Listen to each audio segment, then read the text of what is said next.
When you hear lipid, you might immediately think of fat, like in terms of physical appearance or adipose tissue, or in terms of food, like a stick of butter or olive oil, or the sizzling cheese on top of a delicious slice of pizza. These images all relate to the role of lipids in energy storage, either in the form of food or in the form of tissues within the body. And indeed, energy storage is an important role that lipids play in our body. But there's actually much more to this class of compounds. Lipids also provide structural support to cell membranes and even act as chemical messengers. They're also a structurally diverse class of molecules.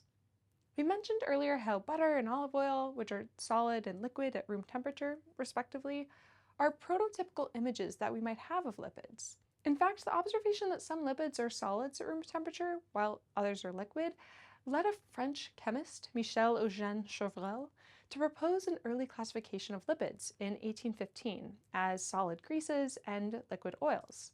But we've come a long way since then and have learned much more about various structural categories of lipids and their roles in biological systems. In this video, we'll discuss 4 key classes of lipids. Let's start with fatty acids. From the name alone, you might already be able to predict certain aspects of these molecule structures. Namely, the term fat tells us that a fatty acid is a lipid, and the word acid indicates that it contains an acidic functional group. This information alone gives us a pretty good idea of fatty acid structure. More specifically, the acid group in a fatty acid is a terminal carboxylic acid group, and this group is attached to a linear hydrocarbon chain. The carboxylic acid group is highly polar and is often referred to as the molecule's head, while the linear hydrocarbon chain is often described as the molecule's tail. This chain can come in many different lengths, and fatty acids can be classified accordingly. Short-chain fatty acids have a chain made of 5 or fewer carbons, while medium-chain fatty acids have a 6 to 12 carbon chain.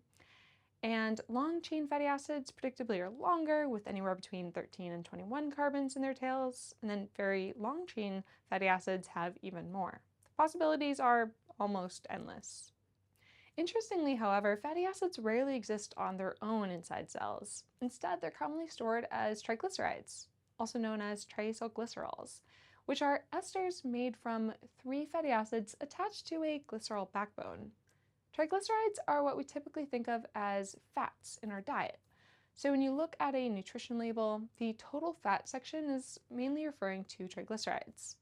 Once these delicious molecules are consumed, our bodies can use them as energy reserves, storing them in specialized cells called adipocytes. We'll discuss how energy is metabolically extracted from fatty acids elsewhere, but for now we should just understand that fatty acids can be metabolized to yield a lot of ATP, making them an energetically dense nutrient. This, by the way, is why fatty foods, even those like nuts or avocados that are quite healthy, are highly caloric. Let's stop here for a minute because fatty acids and triglycerides closely relate to a concept that the MCAT expects you to be familiar with: saponification. Remember, triglycerides are esters, and as you've learned elsewhere in this course, esters are carboxylic acid derivatives that can be cleaved into their component molecules via reaction with a nucleophile. When this happens to a triglyceride, the process is termed saponification, a word that means soap making.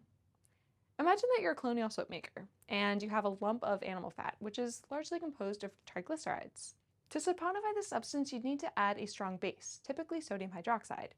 Each hydroxide ion attacks one of the triglyceride's carbonyl-carbon atoms, leading to the cleavage of the ester bond between the fatty acid chain and the glycerol backbone.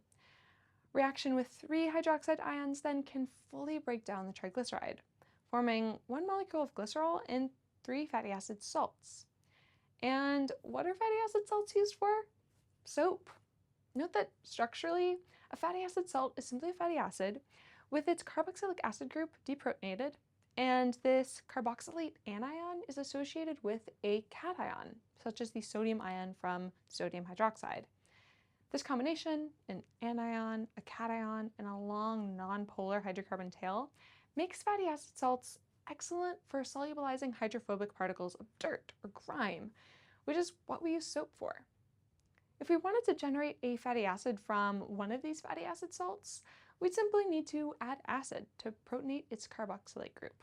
Triglycerides aren't the only type of lipid composed of fatty acids. It's important to familiarize yourself with several other fatty acid derivatives, the first being phospholipids.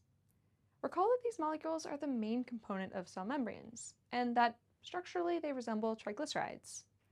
The key difference is that in phospholipids, one of the three fatty acid chains is replaced by a polar head portion, consisting of a phosphate group, which may itself be modified by the addition of organic substituents. For example, phosphatidylcholines are phospholipids that have a choline group attached to their phosphate heads. Don't panic. The MCAT won't ask you to identify random phospholipids from their structures. However, it is helpful to understand that whenever you see phosphatidyl as a prefix, you're dealing with a phospholipid. Next are sphingolipids, which you also might recall from your review of the plasma membrane. Sphingolipids are derived from a molecule known as sphingosine, and all sphingolipids have a fatty acid residue bonded to sphingosine's amine group. The simplest sphingolipids are called ceramides, which are essentially what I've just described: sphingosine attached to a fatty acid. However, more complex sphingolipids also exist, formed from modifications to the terminal hydroxyl group on the sphingosine molecule. For example, glycosphingolipids have a sugar attached to this hydroxyl group.